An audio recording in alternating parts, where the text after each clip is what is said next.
Ayan. Mapagpalang umaga po sa ating lahat mga kapatid at happy Sabat. Para po sa ating pasimula ng family time, tayo po muna yung mag-awitan pero bago po iyon, kayo po muna yung aking inay niyayahang yumuko para po sa ating maikling panalangin. Amang banal na makapangyarihan ka po sa lahat, Panginoon, sa mga oras na ito ay patuloy po naming binabalik ang aming papurit pasasalamat sa iyong banal na pangalan.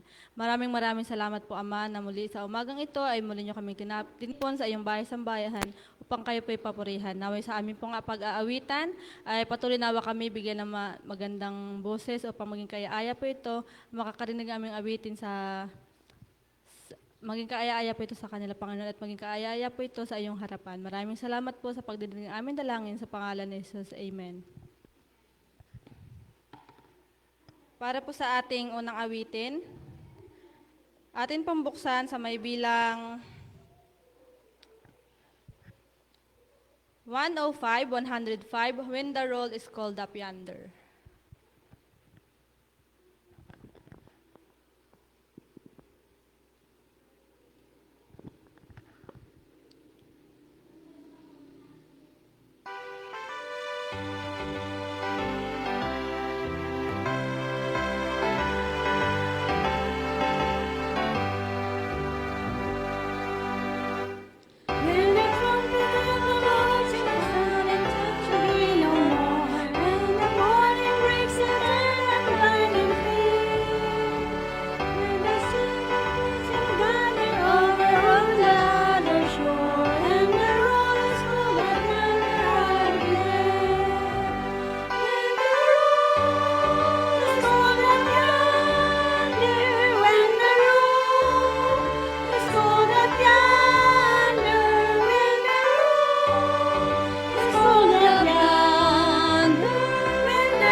Para po sa ating opening song, ating pambuksan na ating hymnal sa may bilang 11, Week the Song.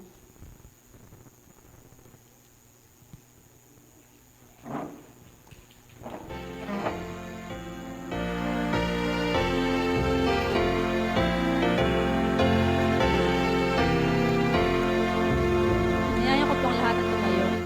Week the song of joy and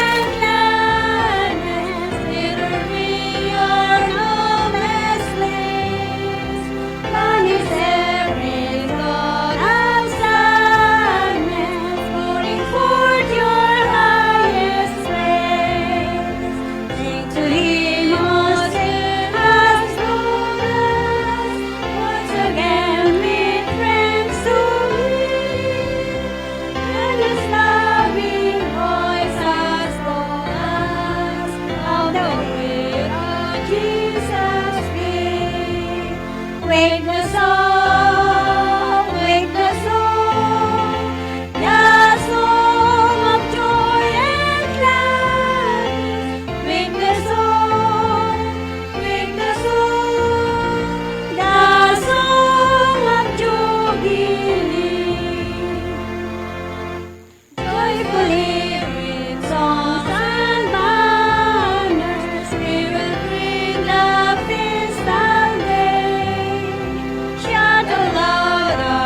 lahat po tayo ay maniklohod para sa opening prayer.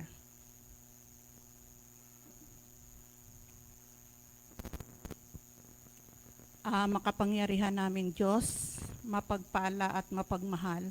Sa umaga pong ito kami po'y lubos na nagpapasalamat para sa pag-ipon-ipon namin ngayong umaga upang sambahin at papurihan ka. Sa umagang ito, hinihiling namin, Panginoon, ang bawat isa na sana po'y buksan ng kanilang mga kaisipan upang matuto sa aming banal na espiritong buhay sa mga gagamitin mo upang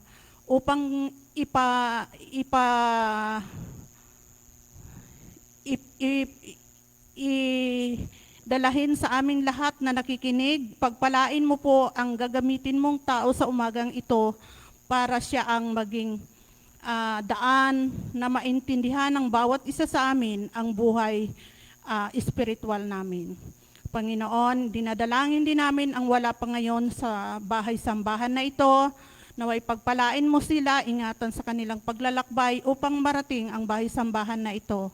Dalangin namin, Panginoon, na sana ikaw po ang siyang manguna sa bawat isa sa amin sa umagang ito para mapalawak at madagdagan ang aming buhay espiritual at ma-guide kami sa buhay na tama, Panginoon. Dalangin namin ang bawat isa na sana ma-guide sila sa darating na mga pagsubok.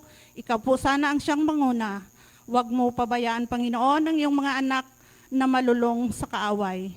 Bagamat bagkus, ikaw po ang siyang manguna upang labanan ito. Panginoon, hinihiling namin na naway patawarin kami sa aming mga pagkukulang para ng pagpatawad namin sa mga nagkasala sa amin. Ito po lahat ang aming dalangin sa pangalan ni Jesus. Amen.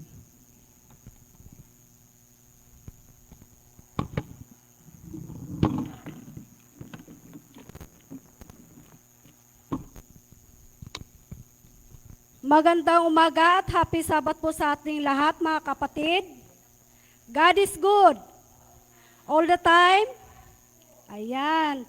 Atin pong purihin ang Panginoon na tayo po ay muling nagtipon-tipon po sa kanyang bahay-sambahan upang atin pong ibalik ang ating pong papuri at pasasalamat sa ating pong mahal na Panginoon.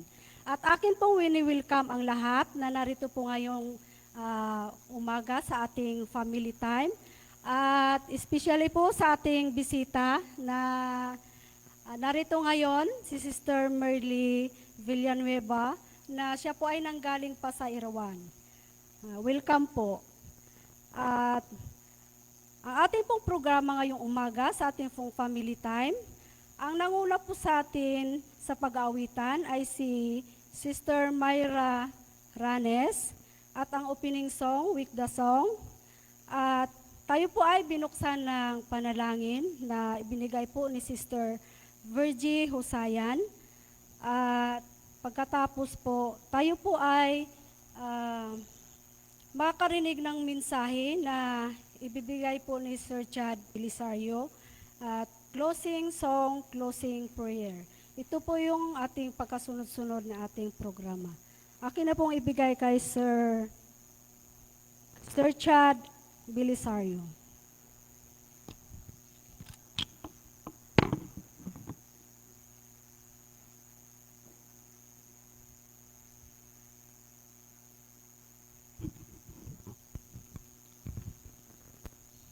Marinig ba ko dyan sa bandang huli?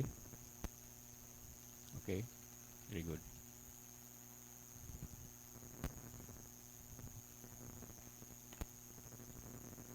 Kumusta man mga kapatid ang ating family? Wala ba tayong mga problema? Minsan marami tayong problema, no?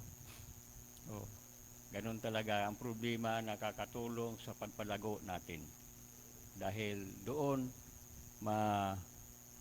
mahimok ang ating pag-iisip sa paglapit sa Panginoon upang matuto tayo sa mga problema na ating dinadaanan. Okay. ang ating pag-usapan ngayon ay tungkol sa problema rin sa tahanan. Na ito ay, kung hindi tayo maingat, magkakaroon ng hindi magandang solusyon at hindi magandang resulta sa buhay sa buhay ng ating pamilya. Okay.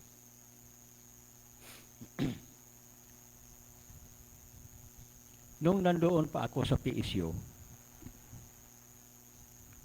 lumapit yung aking kaibigan na nagtatrabaho doon. Maaga pa. Pag pasok niya sa opisina, sabi niya, "Sir, mayroon akong problema. Magpatulong ako sa iyo kung ano ang dapat kong gagawin." Sabi ko, "Ano yung problema?" Sabi niya, "Nabuntis yung anak ko." Mayroon ba kayong narinig na ganyan? O may experience ba tayo na ganyan?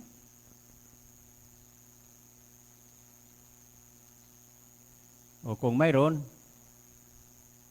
wag lang ninyong sabihin. Secret lang yan sa inyo. Okay. Kung wala, maswerte kayo. Kasi sa buhay natin dito, paswertihan lang. Tama ba? Okay. Sabi niya, "Maghingi ako, sir, ng payo sa iyo kung ano ang dapat kong gagawin." Sabi ko, "Jo," siya ang kanyang pangalan, Jo Violina. Isa ito siyang leader sa katolikong family life. Meron silang family life doon sa kanila. Pero dito siya pumunta sa akin. Okay. Sabi niya, "Sir, buntis ang anak ko." Sabi ko sa kanya kaagad, "Jo, ang una kong ipayo sa iyo, huwag mong saktan ang iyong anak."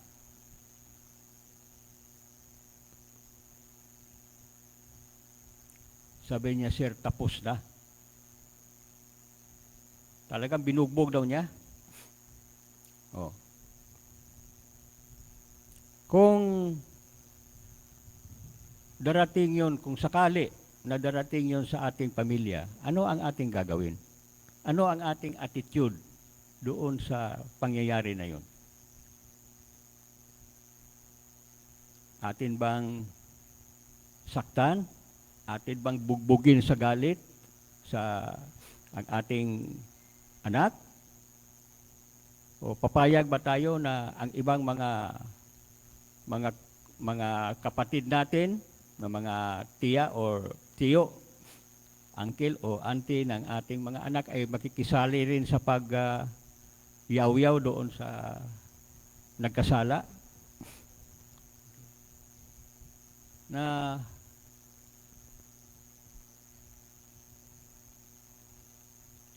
mga kapatid, ayon sa ating natutunan na siguro sa ating pag-aaral sa Biblia,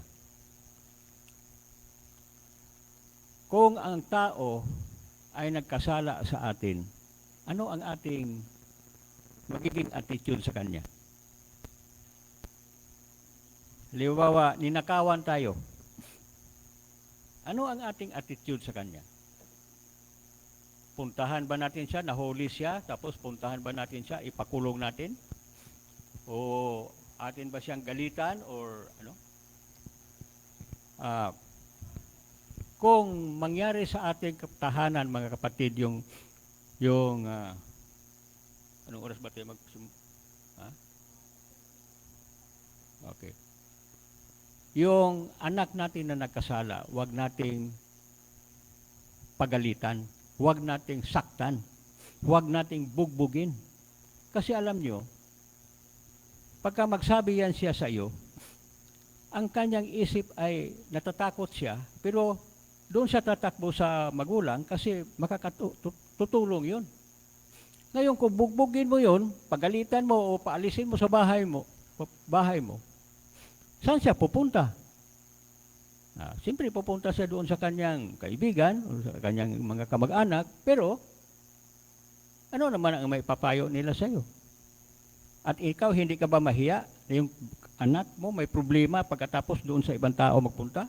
Dahil ayaw mong tumulong sa kanya? Dahil gagalitan mo siya? Maraming mga ganun.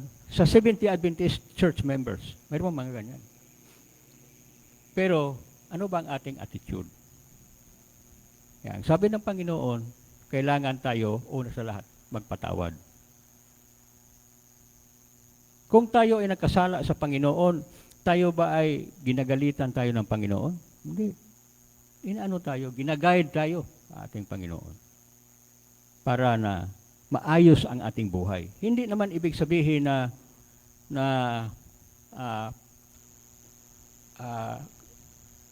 sang-ayon tayo doon sa kanyang ginawa na hindi maganda. Kasi kahihiyaan yan sa pamilya natin. Pero ang sabi ng ating Panginoon sa pamamagitan ni San Pablo, sabi niya, magpasan tayo ng ating pangapasaanin. Kung ang sabi pagkasabi sa English ay bear ye one another's burden. Okay. Ibig sabihin yan kung ang ating kapatid o lalo na yung ating kasama sa ating pamilya ay mayroon siyang problema, mayroon siyang pasanin, mayroon siyang burden, kailangan makikipagtulungan tayo upang sama-sama tayo magpasa ng ating problema. Ng ating problema. Hindi natin po yung pabayaan, lalo na kung ang ating mga anak o ang ating anak ay nagkasala ng mga ganyan.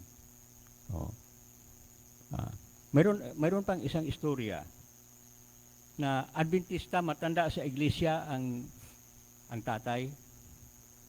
Mayroong nobyo yung kanilang anak at nung bandang huli nakita nila na lumalaki ang tiyan ng kanilang anak. Ang kanilang konklusyon kaagad sa tatay at sa nanay na nagkasala yung kanilang anak. So inimbestiga nila. Hindi ito. Sabi, hindi, lumaki yung tiyan mo eh. Binugbog mga kapatid. Binugbog, sinaktan yung babae. Pwerte ang iyak ng anak. Pero como sa ating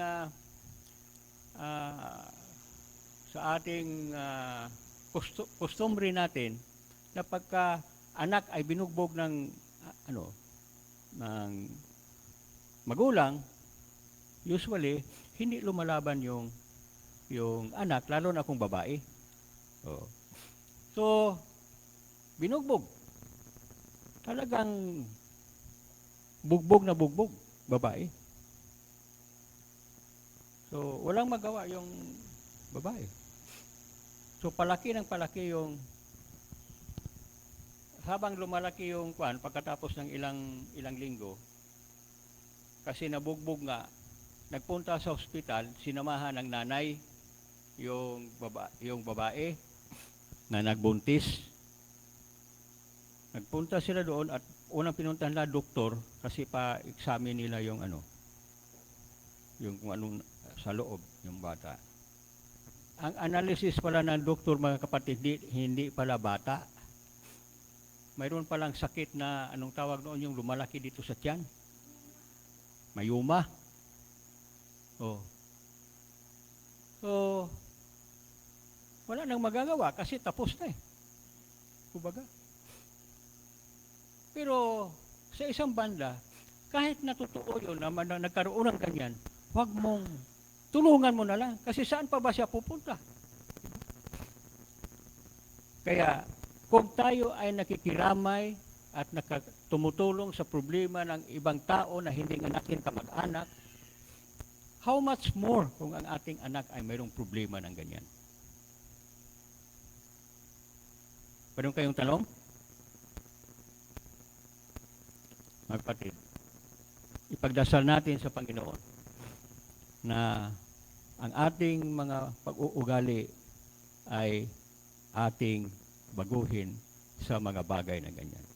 Nung tayo ay nagkasala, nung tao, sa panahon na ang tao ay nagkasala, pinatay ba ng Panginoon yung tao? Diba? Kanya bang pinahirapan para mabayaran yung kasalanan? Hindi, mga kapatid. Ang Panginoon, binayaran niya ang ating kasalanan sa pamamagitan ng pagpinitinsya niya sa buhay niya dito sa lupa. Sana, ganun tayo. Mabuti lang tayo sa ibang tao kung minsan, magpayo-payo, pero pagdating na sa ating tahanan, ay kung minsan, nakakalimutan natin yung prinsipyo na ating ginagawa, ina-apply natin sa pagtulong sa ibang tao. Kung ang ating anak gaganunin natin, ay saan ba siya pupunta? Pero kung tanggapin mo, patawarin mo siya, tulungan mo siya, payuhan mo siya ng tama, mga kapatid. Tatanawin niya yan na malaking utang na loob sa mga magulang nila, sa mga magulang nila sa panahon ng mayroong ganyan. Kaya ang sabi ni San Pablo na magtulungan tayo sa ating mga problema. Kung tumutulong tayo sa ibang tao, mas lalong obligasyon natin na gawin natin ang ating responsibilidad para sa ating mga anak. Kaya kung kayo ay nakinig, sana matulungan tayo ng Panginoon. Ipagdasal natin ang ating mga pag-uugali. Hindi tayo condemning, hindi tayo laging naghuhusga sa tao, kundi tulungan natin para makaahon ang ating mga anak sa kanilang mga problema, para ang ating mga tahanan sa pagtapos ng mga sakulang ganon, bagyo sa tahanan mo yung mga ganyan, ay lalo tayo maging matatag para sa ating Panginoon.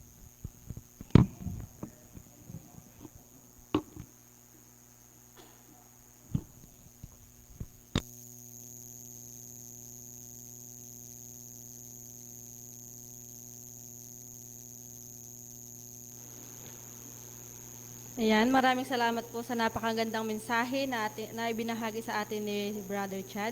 Para po bilang tugon po at para po sa ating pagtatapos sa ating family time, awitin po ang awitin ng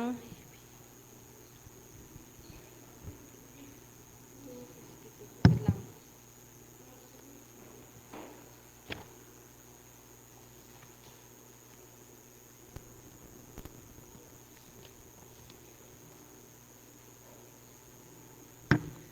"251, Rescue the Perishing."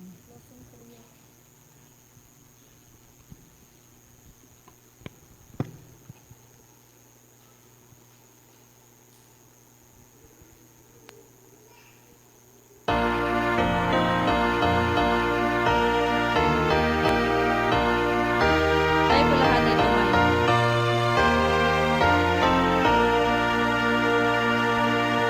Rescue the perishing, care for the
Panginoon naming Diyos, marami pong salamat sa inyong pag-guide sa amin, sa aming programa, sa Family Life.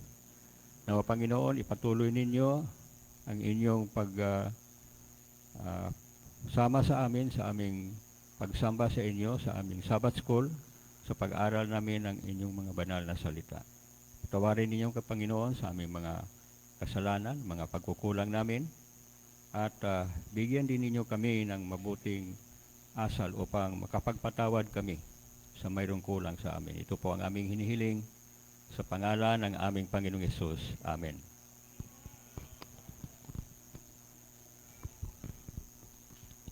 Maraming salamat po sa mga participants na tumanggap po sa kanilang mga bahagi. At sa muli, Happy Sabbath.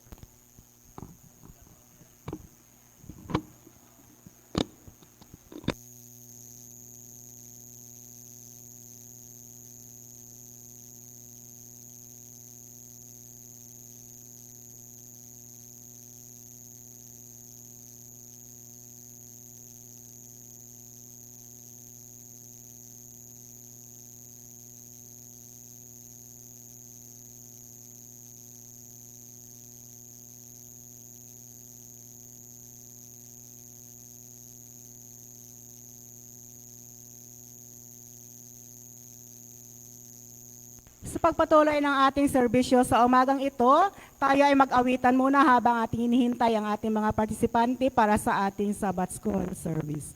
Ating awitin ang There's Sunshine in My Soul Today sa may bilang 297.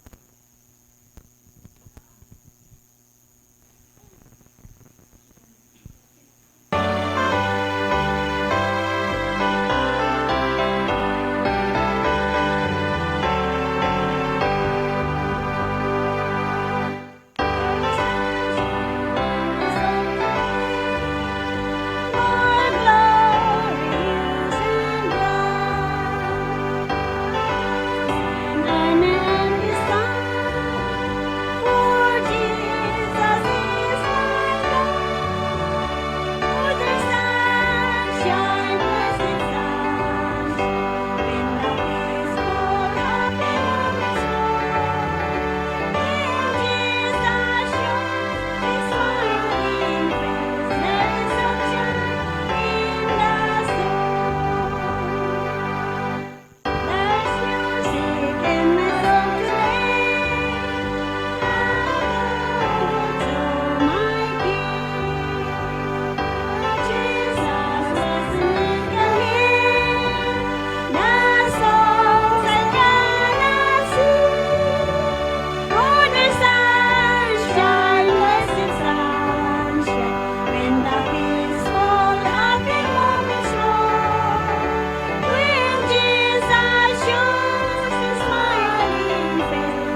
Para po sa sunod nating hawitin ang Holy Dine sa may bilang 191.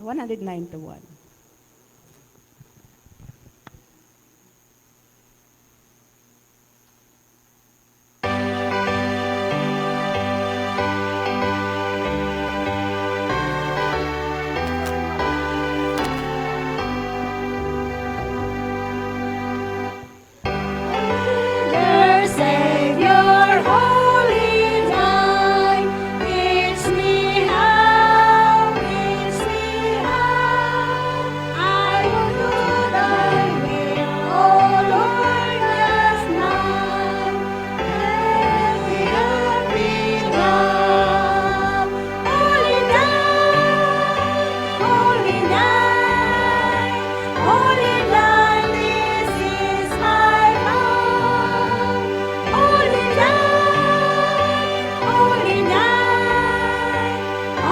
night, oh Lord, just now. What is weakness, your hands are free. We love thee. I will leave them all for thy name. This my life shall be.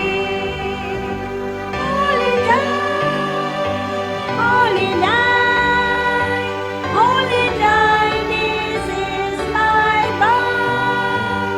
Holy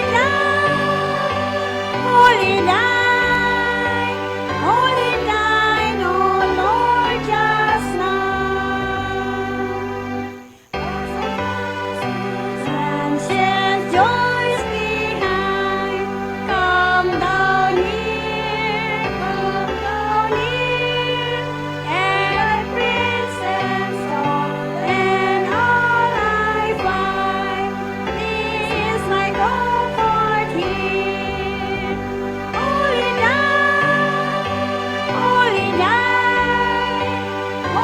night, this is my vow. Holy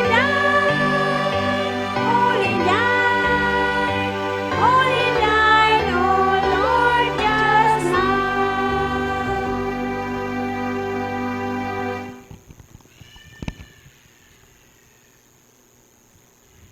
Para sa ating opening song, ating awitin ang There's Sunshine in My Soul Today.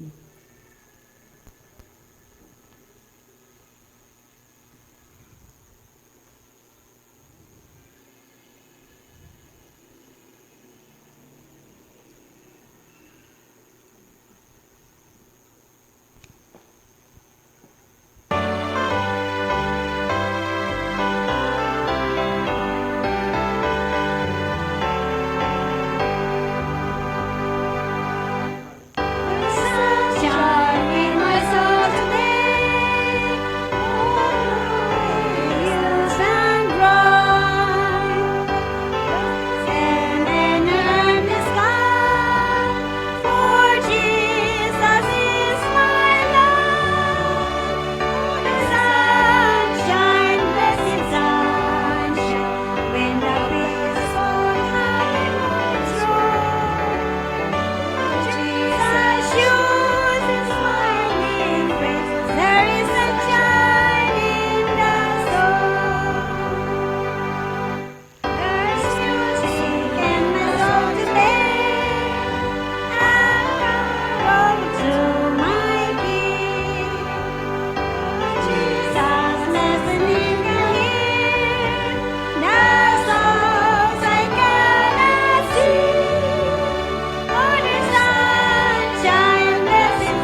Tayo lumuhod sa ating panalangin.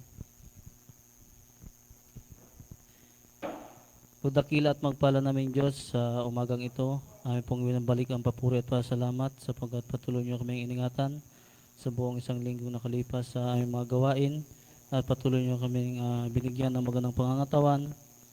At sa mga oras na ito Panginoon, amin ding pinapasalamatan na binigyan kami magandang panahon na kami ay nakarating at nagsama-sama sa iyong bahay-sambahan upang kayo ay papuri at pasalamatan.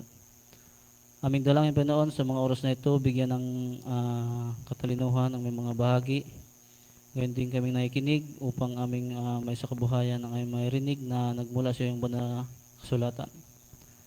Aming din dinadalangin Panginoon na inyo kayong palakasin sa aming pananampalataya.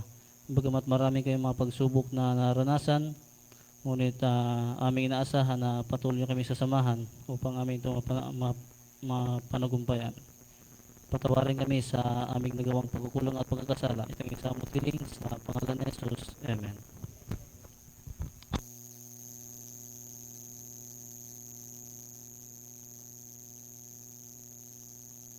Sabat sa ating lahat mga kapatid. Yan, God is good. All the time. Purihin po ang Panginoon. Ang aking pong part sa umagang ito mga kapatid ay bago po pala yan, aking pong inanyahan yung mga na inyo pong kamayan, ang inyo pong mga katabi at batiin po ng merong matatamis ng ngiti ng Happy Sabbath. Ayan. Happy Sabbath. Ayan. Happy Sabbath sa inyong lahat mga kapatid.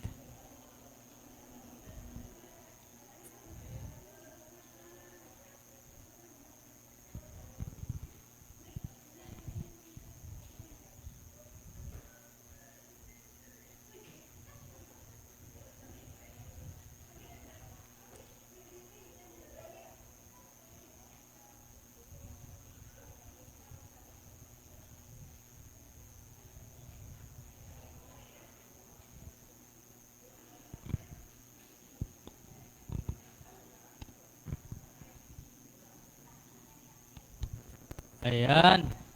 So, happy Sabbath muli sa ating lahat mga kapatid.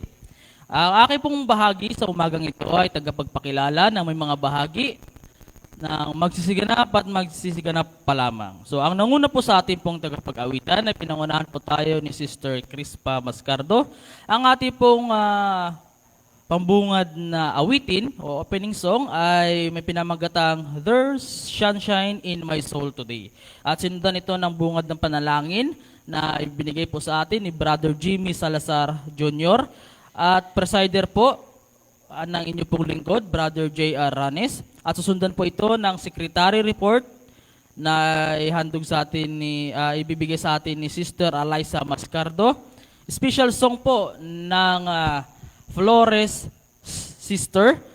Susunod ito ng Mission Spotlight ni Sister Zoe Madriano at promotional talk ni Sister Hilda Hugo. At susundan na po ito ng lesson review by care group, closing song by chorister, and closing song by elders. Ayun lang po ang yung ating pong pagkakasunod-sunod ng programa sa umagang ito. At sa muli mga kapatid, Happy Sabbath. So susundan na po tayo ng secretary report ni Sister Eliza Mascardo.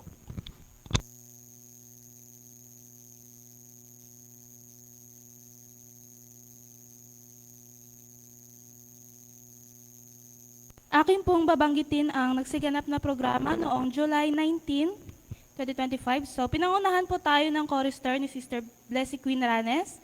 And then, opening song and opening prayer po ni Brother Mark Salazar. Presider po ni Brother J.R. Ranes. And then, special song ni Sister Anita Aclon. And mission spotlight ni Sister Alchin Mascardo. Promotional talk by Brother Ray Ranes. And then, lesson review na by care group, closing song, and closing prayer. So, ito naman po ang mga total presents and total offerings po ng bawat care groups. So, sa care group 1 ay meron pong present na 8.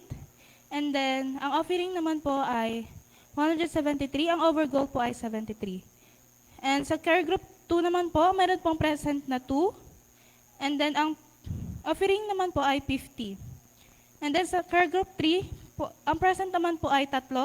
And then ang offerings po ay 95. And then sa care group 4, which is sa mga kabataan ay, ang present naman po ay 7. So, yun lamang po.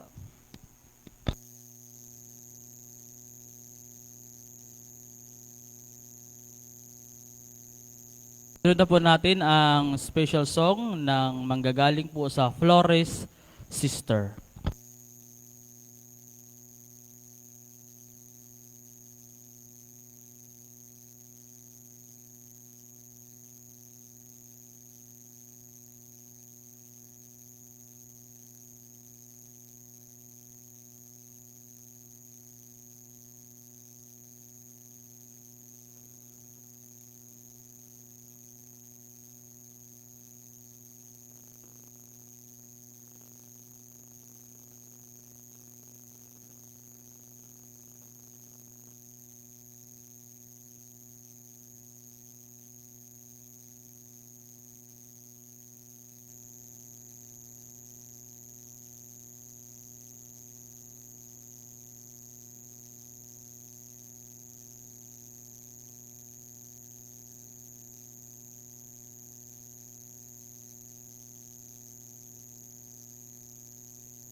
Yan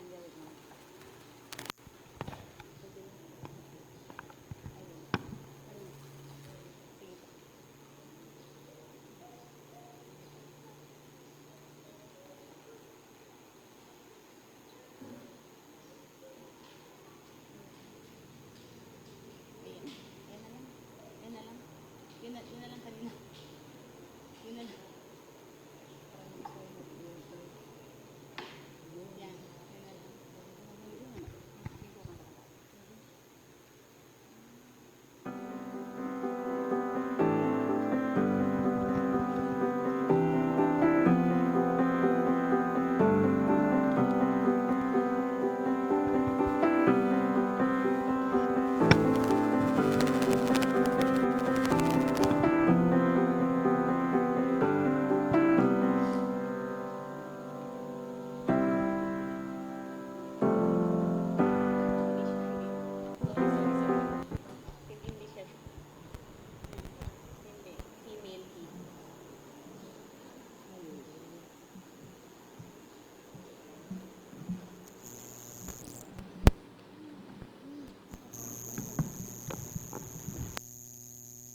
Yan, magandang umaga po sa ating lahat mga kapatid. Happy Sabbath.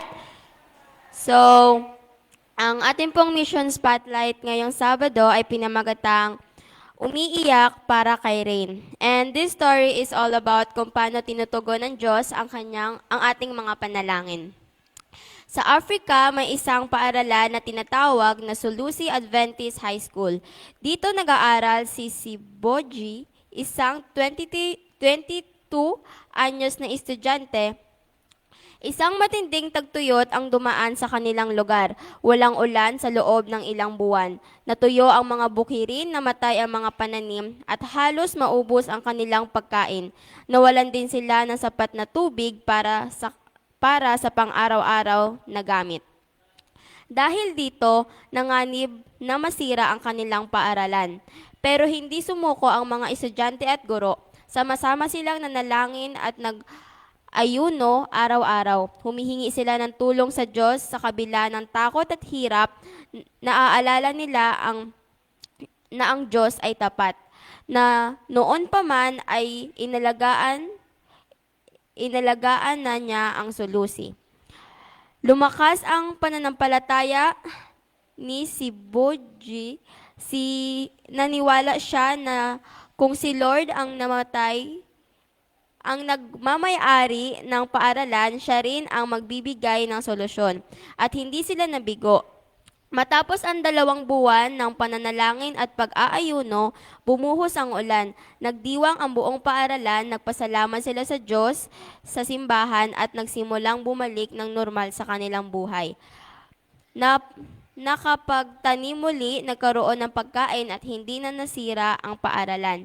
Ngayon, nagtatrabaho si Bunji sa Sulusi Adventist University. Sinabi niya, nakita niya mismo kung paano pinagpala ng Diyos ang Sulusi. Nakatulong ang 1994 ika-10 taong Sabbath na handog ang Sulusi Adventist High School ay nagtatag ng isang campus malapit sa Sulusi University sa Zimbabwe. So, ang kwento pong ito ay nagpapaalala sa atin na lahat ng kapag may pananampalataya tayo ay hindi po tayo i-feel ni Jesus. Yun lang po, and happy Sabbath ulit.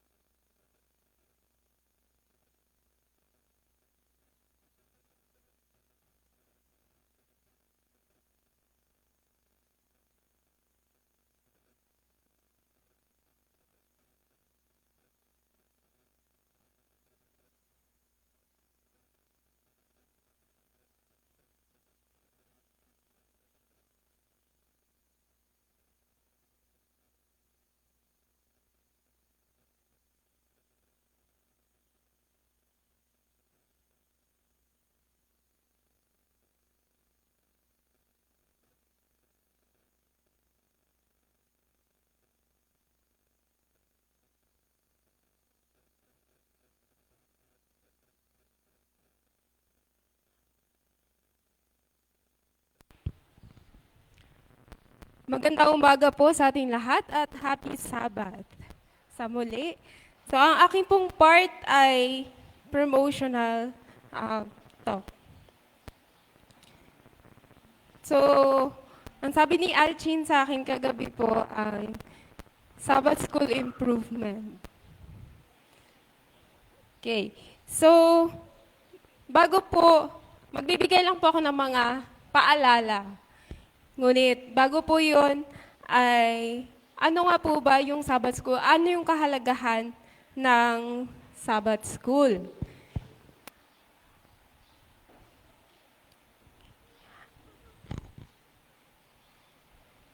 Okay. So, a Sabbath School is an important work. According to the writings of Ellen G. White on the Councils on Sabbath School Work, the Sabbath School work is important, and all who are interested in the truth should endeavor to make it prosperous. So, ang Sabbath School po ay mayroon, hindi lang po siya part of the Sabbath worship, pero dito po sa Sabbath School, worship is a part of evangelism.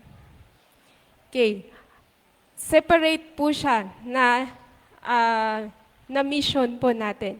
So, a marvelous power for good. Our Sabbath schools are nothing less than Bible societies. And in the sacred work of teaching the truths of God's Word, they can accomplish far more than they have hitherto accomplished. So, yung iniisip po natin na Sabbath school na mag-aawitan, mag-share ng mission story. So, hindi lang po hanggang doon. Meron pa po itong magagawa po para sa atin. So, the Sabbath school, when rightly managed, possesses marvelous power and is adapted to doing a great work, but it is not now what it may and should be.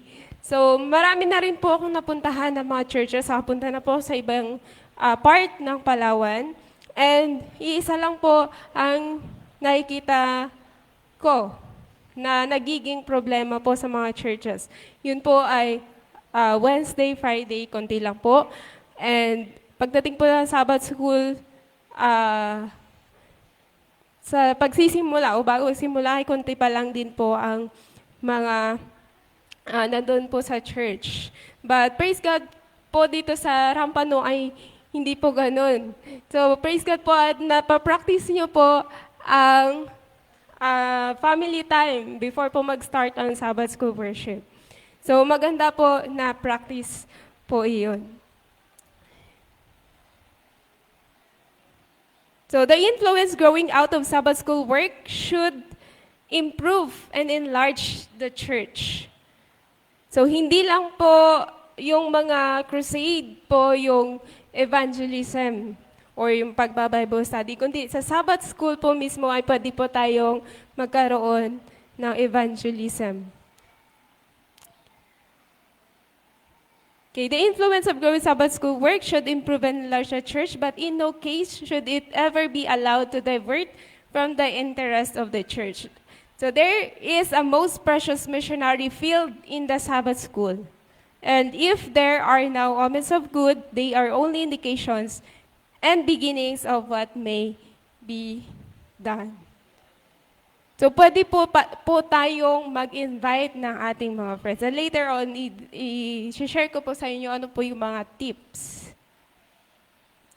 Okay, Sabbath school is the most effectual soul-winning agency. So akala natin sa crusade lang, no?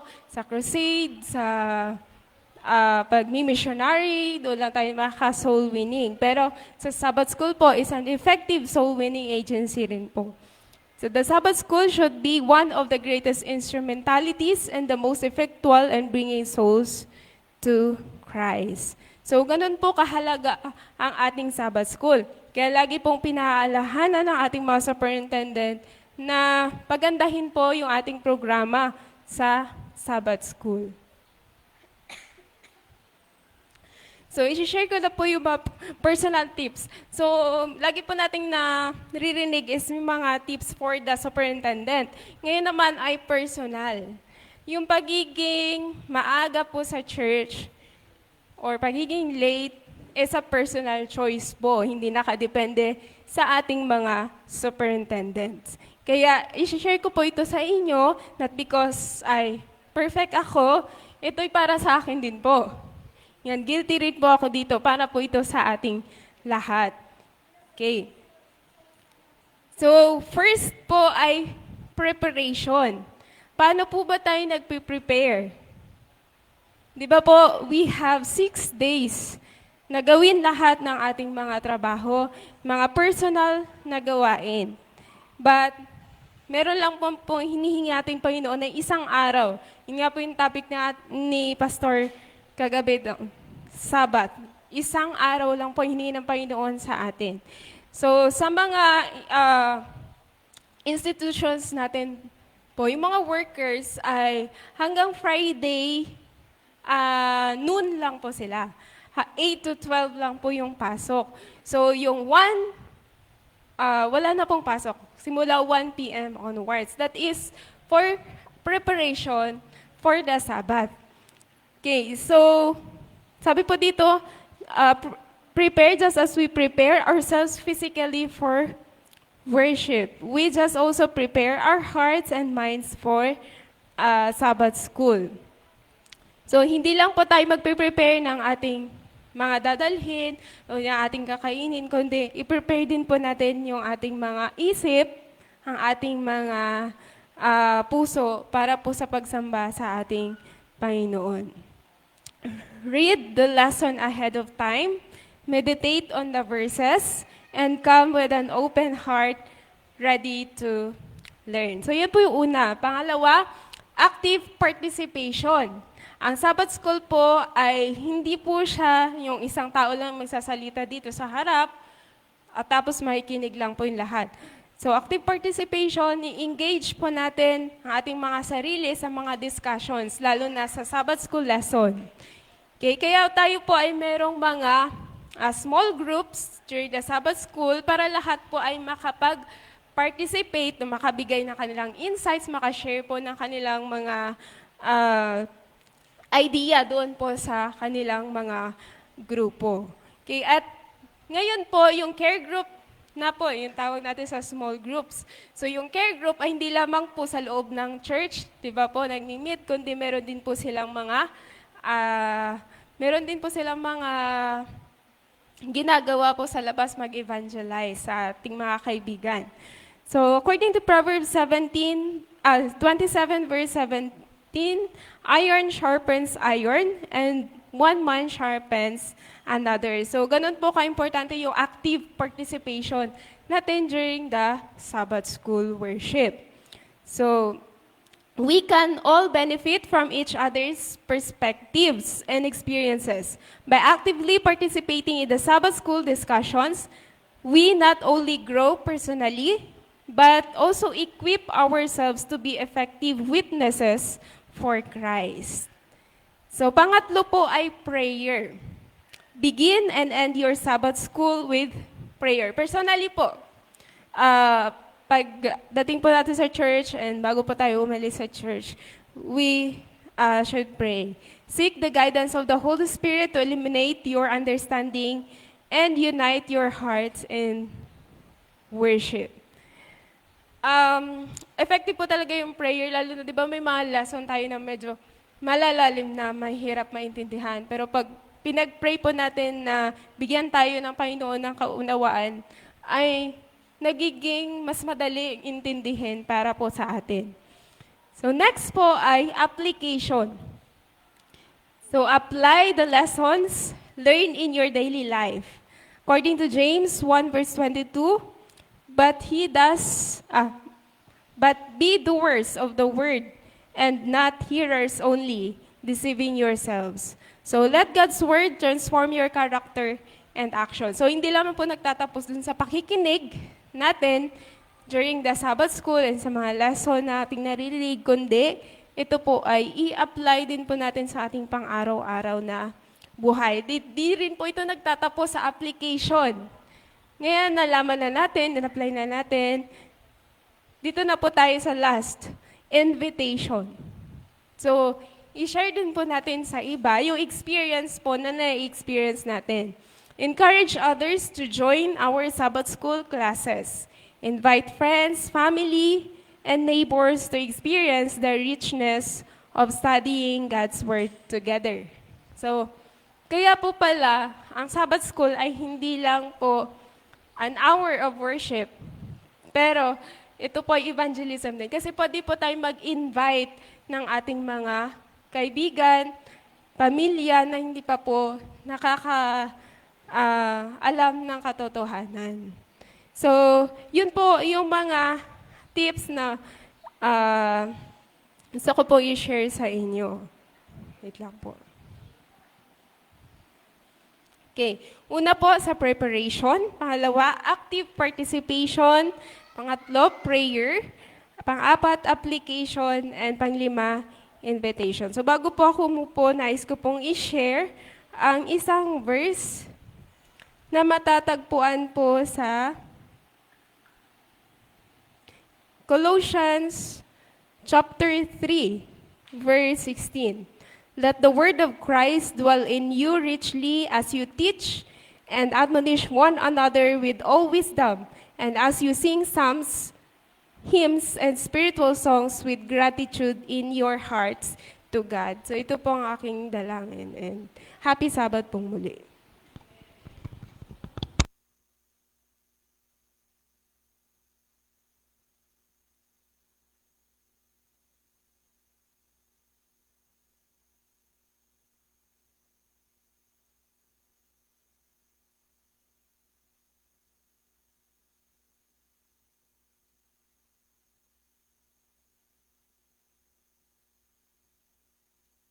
Ayan po, maraming salamat po sa lahat po ng nakibahagi sa ating pong programa sa umagang ito. At ngayon po ay dadako na po tayo sa ating pong lesson review by K-Group.